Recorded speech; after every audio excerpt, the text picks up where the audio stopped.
حقیقی کے ساتھ زندہ ہیں. یہاں قبر کا مسئلہ بھی حل ہے, یہاں دنیا ختم ہونے کے بعد عالم حشر میں کیا ہوگا وہ بھی مسئلہ حل فرما دیا گیا. اور قدرت نے اپنا دستے ید قدرت جب رکھا تو تمام علوم سینہ مصطفیٰ صلی اللہ علیہ وسلم میں آگے, اول و آخر کے سارے علوم, ما کانا ما یکون اس کو کہتے ہیں. جی بالکل, وہ معراج منامی کا بھی ایک مسئلہ جو ہے نا وہ اسی کی طرف ہے. ترمذی شریف کی حدیث کی طرف آپ اشارہ فرما رہے ہیں, اگر موقع ملا تو انشاءاللہ العزیز اس پر بات کریں گے. لیکن یہ جو بات تھی توحید کا مسئلہ, وہ یہ, میں ایک اور آیت اسی پر پیش کرتا ہوں. قرآن عزیز نے حضور اکرم صلی اللہ علیہ وسلم سے فرمایا وَاسْأَلْ من ارسلنا من قبلک من رسلنا اجعلنا من دون الرحمن آلہۃ یعبدون. اے حبیب اکرم صلی اللہ علیہ وسلم, حالانکہ اس سوال کی ضرورت نہیں تھی سرکار کے لیے, یہ تیقن حضور کے لیے نہیں تھا, یہ بعد میں آنے والی امت کے لیے ہے. اے حبیب اکرم صلی اللہ علیہ وسلم, آپ پوچھئے ان رسولوں سے جنہیں ہم نے آپ سے پہلے زمانے کے اعتبار سے مبعوث کیا تھا, کیا ہم نے اس کائنات میں یعنی وحدہ لا شریک کے علاوہ کوئی اور ایسا بنایا ہے جو ہماری عبادت میں شریک ہو؟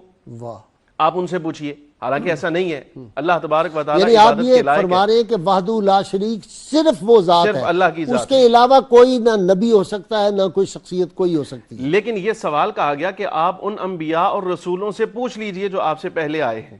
سوال پیدا ہوتا ہے, وہ تو پہلے آ کے تشریف لے جا چکے ہیں, کچھ کو آسمانوں پر اٹھا لیا گیا, کچھ اپنی قبور میں حیات ہیں, لیکن حضور اکرم صلی اللہ علیہ وسلم ان سے کیسے پوچھیں کہ اللہ کے سوا جو ہے وہ عبادت کے لائق کوئی نہیں. تو رب العالمین جل وعلا نے حضرت آدم سے لے کے حضرت عیسیٰ علیہ السلام تک سب انبیاء کو مسجد اقصی میں جمع فرمایا, اور اس وقت حضرت جبریل امین علیہ السلام, حاشیہ فتوحات نے لکھا کہ حضرت جبریل آگے بڑھ کے سرکار سے عرض کرتے ہیں وَاسْأَلْ مَنْ أَرْسَلْنَا مِنْ قَبْلِكَ مِنْ رُسُلِنَا أَجَعَلْنَا مِنْ دُونِ الرَّحْمَنِ آلِهَةً يُعْبَدُونَ. یہ آیت میں آپ سے ایک حکم کہا گیا تھا, اس کو پورا کر لیجئے کہ آپ پوچھئے انبیاء سے کہ اللہ کے علاوہ کوئی اور بھی معبود ہے.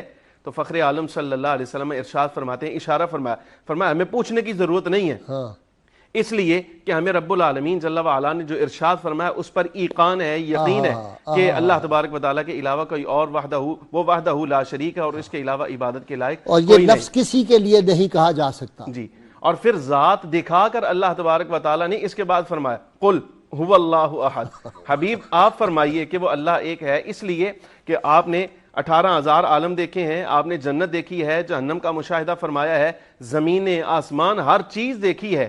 دیکھ لینے کے بعد اب آپ فرمائیے نا کہ اللہ کے سوا کوئی عبادت کے لائق نہیں ہے, وہ وحدہ لا شریک ہے. تو حضور اکرم صلی اللہ علیہ وسلم نے یہ پیغام آگے دیا. اور دوسرا, اس بات میں ہمارے بعض علماء نے لکھا کہ چونکہ ایک ریاست کی بنیاد رکھی جا رہی تھی, دین اسلام کو کامل کرنا تھا, مکمل کرنا تھا, اور قیامت تک کے لیے دستور اور آخری قانون دینا تھا, لیکن اس کے لیے ریاست کی ضرورت تھی. ابھی مکہ مکرمہ میں وہ کام سارے ہو نہیں رہے تھے, اور یہ بھی عالم ازل میں فیصلہ ہو چکا تھا کہ اس کا دستور شریعت محمدیہ کی جو تیاری ہے باقاعدہ وہ مدینہ طیبہ میں کی جائے گی, اور اس کے اثرات قیامت تک پہنچیں گے.